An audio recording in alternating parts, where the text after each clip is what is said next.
we all used to use dial-up phones. So we have all these poles and wires everywhere. We'd pick up the phone. We'd have to physically dial the numbers. And that's what we're doing today with a centralized grid. Instead, we've now got an iPhone that's sat on our desk and we're all too fearful to use it. And we should be picking up that iPhone and realizing the power of it. And that's in the form of on-site energy and the supporting infrastructure.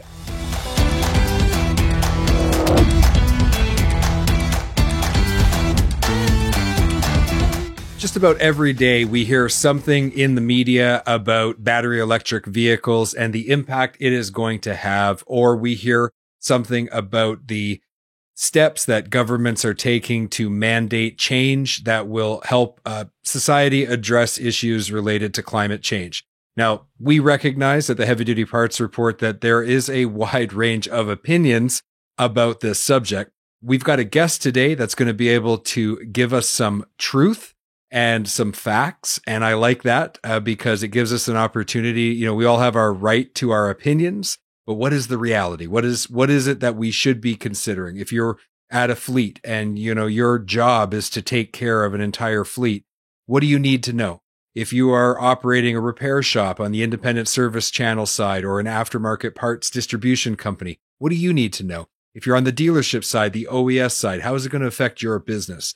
At the end of the day, trucking is the backbone of society, and we have to take proactive steps to ensure that as technology changes our equipment, the way that we operate our businesses change as well. So I'd like to introduce my guest. My guest today is Gareth Evans. He's the CEO and founder of Vecta.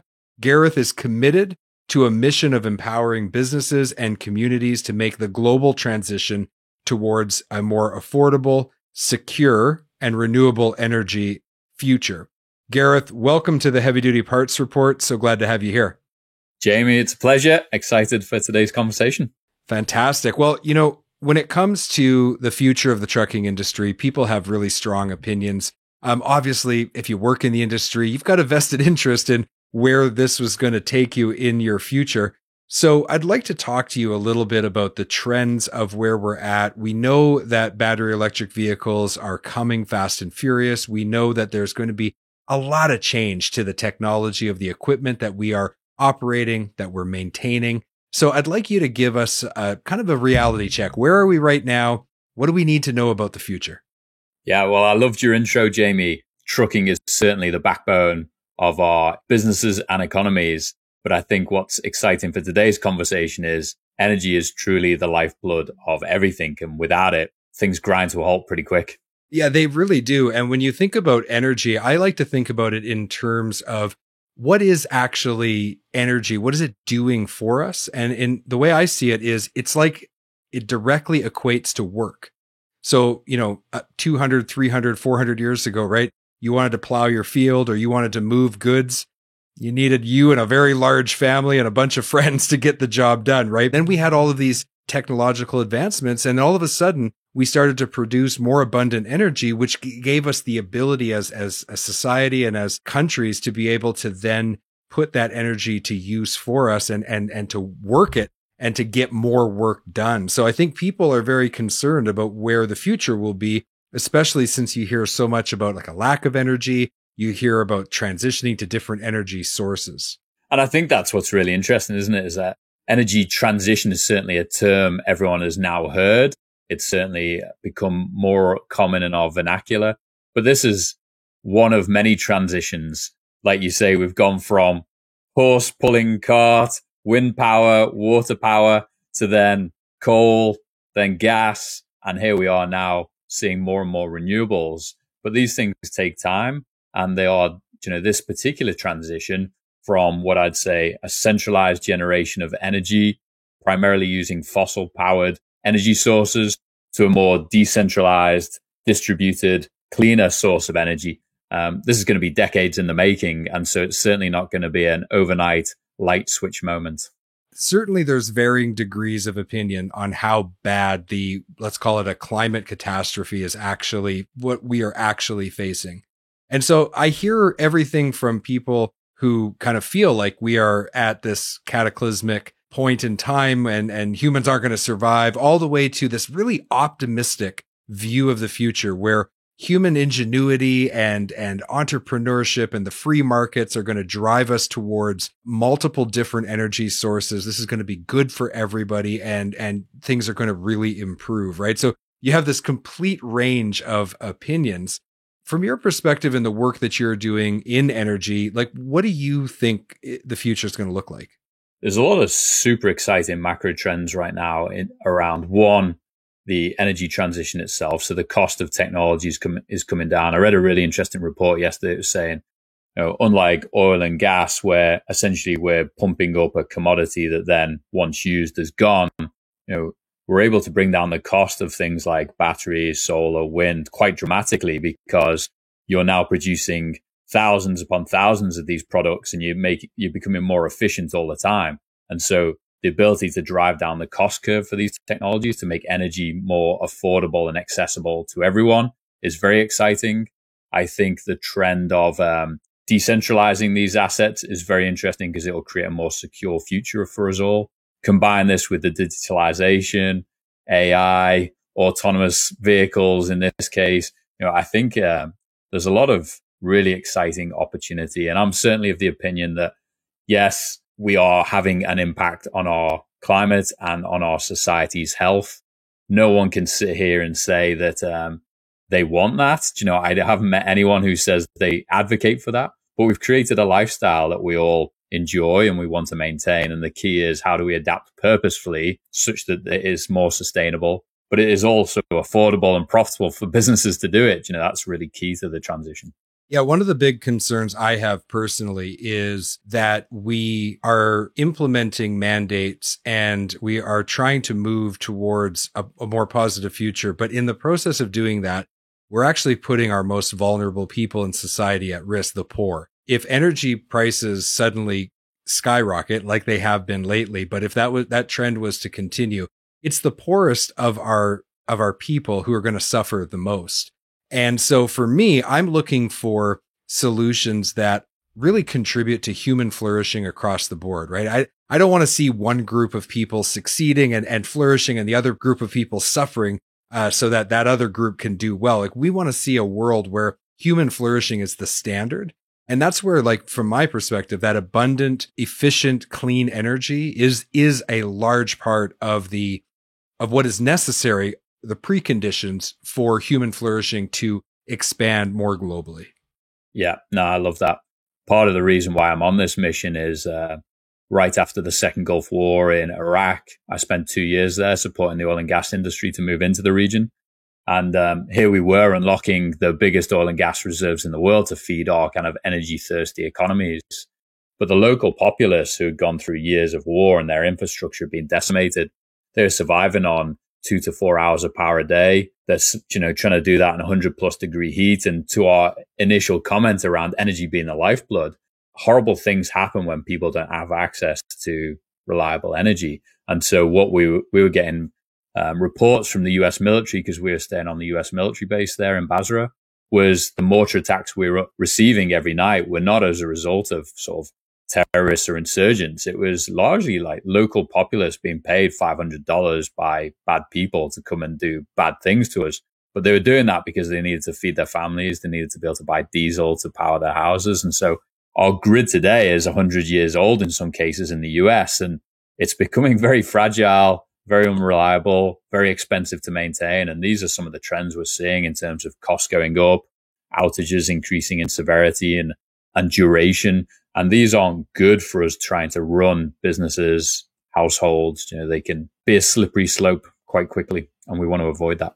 And you're absolutely right. I mean, when you have a choice between, like, well, I guess I'll cut down that forest and we're going to burn that wood to keep our families from freezing to death, guess what? It's going to happen, right? Like, people are just going to do it. So we don't want to go backwards to that time. So we've got all this technology. We've got things that we can do to make meaningful change. We know that battery electric vehicles is a big part of the future of commercial transportation. There's some issues, though. You talked about the electricity supply and demand issue with the grid. I think that there's this idea, especially amongst like my daughter's generation, she's 19. They almost think like electricity just comes from, I don't know what they think, but they certainly don't have a concept of like what it takes to produce abundant electricity, what it takes to produce devices to store it safely and to utilize it properly, and things like charging infrastructure and the load that all of these new vehicles who need electricity are going to put on this aging infrastructure. So what trends are you seeing there, or what insight can you give us there? Yeah, I think there's obviously the exciting component aside of the electrification of vehicles, which we can talk about. I think the challenges you're describing were really highlighted for me last year when the same week that Governor Newsom came out in California and said by 2035, you can no longer buy ICE vehicles. He was also asking people not to charge their electric vehicles because there was a summer heat wave and they were worried about that increased load creating blackouts. And so when you actually look at the load growth that is estimated as we electrify more vehicles, in California alone, they're saying by 2030, we'll need an extra 18% more energy to meet electric vehicle demand. And by 2035, 55% more. And so they're saying that's a minimum of $50 billion worth of investment between now and 2035 to make sure that the infrastructure is there to support this charging. And so as you can imagine, that's not something that can just be turned on. Utilities are renowned for being extremely status quo orientated. They're not super innovative. They're not going to go out and deploy all this infrastructure without the price being passed on to ourselves. We are the ratepayers. And so they don't do anything without passing the cost on to us. And so to your comment before about an equitable transition, how do we ensure that we are meeting these infrastructure needs while also not destroying people's back pockets? Simple, basic economics 101, right? With supply and demand. Anybody who thinks that electricity is going to be cheaper in the future, if the demand goes through the roof, guess what? You won't have a bill to fuel your vehicle, but your electricity bill is going to be as big or maybe larger than your existing fossil fuel bill that you pay today. So we've got to solve this problem. And of course, another very important aspect when it comes to commercial trucking is the charging infrastructure, right? So it's not just producing capacity for electricity, but it's also the charging infrastructure, putting it in the right places. And, some people are calling the charging infrastructure the truck parking crisis 2.0, because we already don't have enough room to park all the trucks. Now we're going to have them lined up to charge. And there's a major transition that would have to happen there for these mandates to be put fully into effect, because let's face it, all the fuel stations have to be transitioned over to charging stations. So there's some challenges there as well, isn't there? 100%. And I think the biggest barrier for EV infrastructure deployments today is that the grid capacity isn't there, and or the upgrades required are years in the making when relying on the utility. So I think to address both your comments around how do we all get access to affordable energy and how do we navigate this transition, that's why we're firm believers in what we call on-site energy, where we generate and store energy right where it's needed. So instead of relying on, for your daughter's sake, this magical energy ecosystem today where we generate energy hundreds of miles away from where we need it, it comes down transmission lines, distribution lines, and then it shows up when we need it. That's a very fragile and single point failure system. So instead, why aren't we generating and storing it right where we need it and using our built environment to actually achieve those objectives? So that's going to be the strategic nature of where, to your point, you put the infrastructure to have the greatest impact, that's got the right amount of real estate to be able to have solar or wind or storage assets to support the charging infrastructure needs. You use the word decentralized. I think a decentralized power source that is fully empowered by the free market is something that could be very, very good for us, because that's going to drive innovation. That's going to drive entrepreneurship. There's going to be lots of new opportunities, both for people in business, but also for the consumers of what they produce. So that part gives me a little bit of hope. So we're going to take a quick break. When we get back from the break, we're going to learn more about your company. We'll be right back. This episode of the Heavy Duty Parts Report is brought to you by Find It Parts, your ultimate destination for heavy duty truck and trailer parts. Discover a vast range of parts at finditparts.com. Don't spend hours a day looking for parts. Instead, visit finditparts.com and get them right away. Parts availability and quality have a big influence on fleets and owner-operators' total cost of operation. If they can't find a part, it means more downtime. If they install a low-quality part and it fails, it means even more costs like tow bills, hotels, meals for the driver, and lost revenue. That's why we recommend Sampa. They manufacture a wide range of advanced parts for commercial vehicles. Their website has an intelligent product search engine and broad coverage of suspension, steering, and fifth wheel components. Expect more. Expect Sampa. Visit sampa.com today.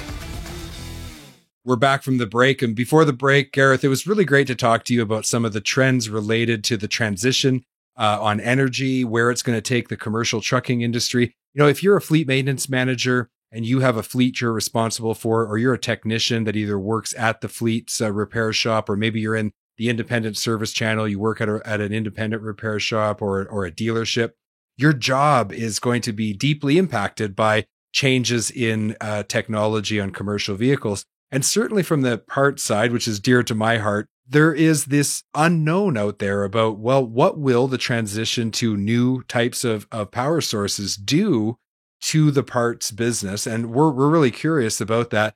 But we want to learn from you about what your company specifically is doing and just get some insight into what Vecta is all about. So maybe for the listeners, could you start by just telling us about what it is that you're doing at your company and what would you be able to provide the trucking industry? So I think there's a really exciting opportunity for business leaders who want to embrace this. You know, certainly for your listeners, parts and maintenance isn't going away anytime soon. You know, trucks have long service lives and diesel trucks are still being sold today. And so for the next 15, 20 plus years, we're still going to see a massive industry surrounding this. And even when we do move to electrified vehicles, there's still suspensions, tires, wheel, like all that still exists. Obviously, the complex side of the propulsion system disappears, and that's certainly going to be a transition. But I'd say for businesses that really want to get ahead of this, my analogy would be we all used to use dial-up phones. So we have all these poles and wires everywhere. We'd pick up the phone. We'd have to physically dial the numbers. And that's what we're doing today with a centralized grid. Instead, we've now got an iPhone that's sat on our desk and we're all too fearful to use it. And we should be picking up that iPhone and realizing the power of it. And that's in the form of on-site energy and the supporting infrastructure. I think for all your listeners, they should be thinking about how could my facility be used to electrify the fleets? Should I be putting in the infrastructure? How do I monetize that? How do I sell energy back to the grid and make money from that instead of being at the mercy of costs continually going up? So I think the opportunities are, one, protect your business and manage your margins and costs by taking control of your energy system. And then thinking about how can you step ahead of the ecosystem and be ready for the transition such that you can support the build out. That's an interesting way of looking at it. So let's say I have 4 parts stores in 2 different states, and I would never think of that as being an asset that I could use to help produce energy and put it back to the grid or even supply it to some of my customers. So explain to me how that would functionally work. Yeah. So we built a platform that would help businesses like you describe, where you've got multiple facilities, different states, different jurisdictions. The status quo model today is you're at the mercy of a supplier coming knocking on your door and saying, "Hey, Jamie, I've got the best solar panels for you. Sign up today and I'll install." And you don't know whether this guy's believable, whether you should trust him or whether you should trust the next 5 guys that knock on your door. Or you've got to then go to a very expensive consulting model and pay someone a lot of money to tell you what's right. We've created a platform where we automate all of that process. So we're able to ingest your site locations. And with that, we know how much energy you consume, what it costs you, what your emission profile is, where you can get the greatest incentives. There's amazing incentives now, especially with the Inflation Reduction Act. How much can you save in terms of the capital costs? And then we help you configure the optimal energy system for whatever your business needs are. Maybe it's just to cover your costs and stabilize them for the next 20 years so that you can plan your business accordingly. Maybe it's to monetize it and get a revenue stream.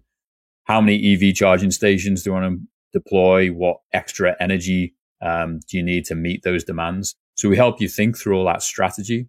And then we've built a marketplace of thousands of suppliers such that then we bring you firm competitive quotes. So you're no longer at the mercy of being sold to. You're telling the market, I already know what I want to buy. Here's what I want you to quote and spec. And then they'll come and build it. And then we'll monitor it and make sure you get what was promised to you. So it really simplifies and accelerates the whole process of thinking about energy. We don't want you to have to be an energy expert. We want you to run your business, but capitalize on the value of the opportunity. So how did you go from working in oil and gas in Iraq after, did you say the first or the second Iraq war? Second, yeah. The second. How did you go from being in the oil and gas there as a contractor in Iraq and seeing those things that you described earlier in, a first person experience to where you are today, offering this, what seems to be a pretty incredible opportunity for companies to really take advantage of something that would have been probably a step too far for them just a few years ago. So just tell me, how does that transition happen? Yeah, I had an amazing corporate career working for the world's largest energy engineering firm in the world, Worley. And my last role was running their global power consulting practice and we created what we called the distributed energy business unit. And it was there that I got very frustrated by the process of charging our customers hundreds of thousands, if not millions of dollars to do studies. We give them a glossy report and then we'd still release them to the hounds to go and get competitive quotes from the suppliers in the market. Or I was seeing that the market was just very uncoordinated and that because you didn't know who to trust, it was leading to indecision. So I suppose while operating as a consultant, seeing the trends of costs going up, outages increasing, businesses worried about kind of their energy sovereignty, seeing more sustainability targets being set, and combine that with the cowboy Wild West market that existed, we realized there needed to be a better solution. So 2019, we launched Vector and wanted to automate and create a tech platform that just really simplified the whole process. But the business needs are there and it's only going to get more complex. The market's only going to grow. It's still early days, but it's an exciting time. There's nothing like being in the trenches, though, and seeing firsthand the frustration of your potential future customers and thinking to yourself, there's a better way. So when you tell me that story, it just really resonates. It's like, yeah, that frustration is like, why are we doing it this way? It can be done better, right? Yeah. So, okay. So fast forward to today, you're 4 years into this endeavor. So you kind of have an understanding now. I've mentioned fleets, I've mentioned dealerships and parts and repair shops. Like, who's your ideal customer for this in that mix? And what would be like the minimum requirements for them to utilize your service effectively? Yeah, it's a really great question. And the beauty of the product itself is it's kind of sector agnostic. So we've supported everyone from a small microbrewery that sits on your local corner right up to the biggest mine sites in the world and oil and gas facilities. I'd say from a marketing and sales perspective, our customers today are primarily manufacturing, food and beverage, and then fleet style orientated businesses who are thinking about how do we possibly electrify our fleet or how do we put in the infrastructure to support it. So they're the primary markets and ideally multiple sites. So there's a degree of complexity and a desire to want to do something or a pain point that businesses are feeling that they want to overcome. That's kind of perfect. That makes sense. But, I'm thinking about some of the big national players in parts distribution. I'm not going to name drop any of the names, but we all know who they are. They have hundreds of locations nationwide. There's probably an opportunity there. Think of some of the large dealership groups with, again, hundreds of locations. So definitely an opportunity there. So this is something that hopefully today's episode puts that on the radar for people who work for those companies. I know you're listening. So take note, talk to the powers that be and get them to listen to today's episode because there's an opportunity there. Describe to me in more detail the economic impact that this can have on a business once they start to implement these solutions that your platform will empower them to take advantage of. Yeah, a really good example. We worked on a project recently in Northern California where they were suffering a lot of power outages because of the wildfire risks there, as well as their costs had gone up 40% in the last 2 years. And so you can imagine margin erosion was huge. So we looked at their energy system.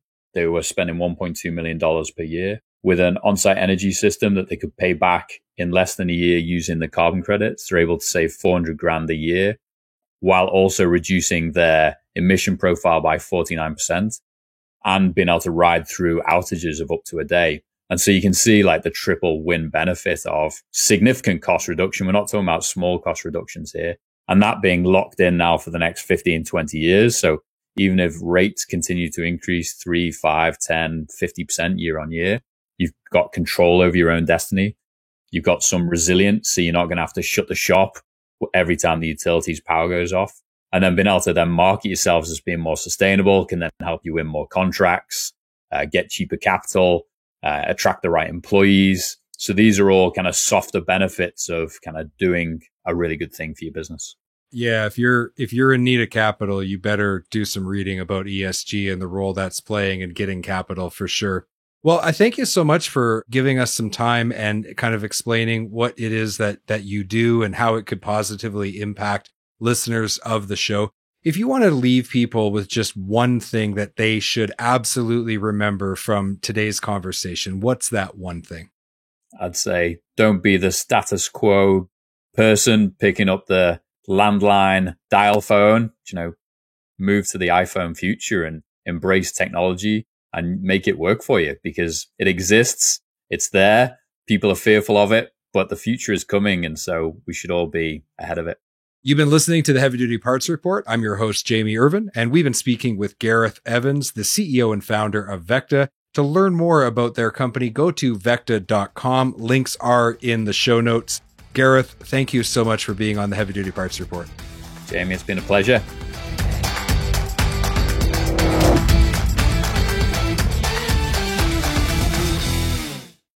Thank you for watching this video. Click here to subscribe to the Heavy Duty Parts Report YouTube channel and click here to watch another great episode.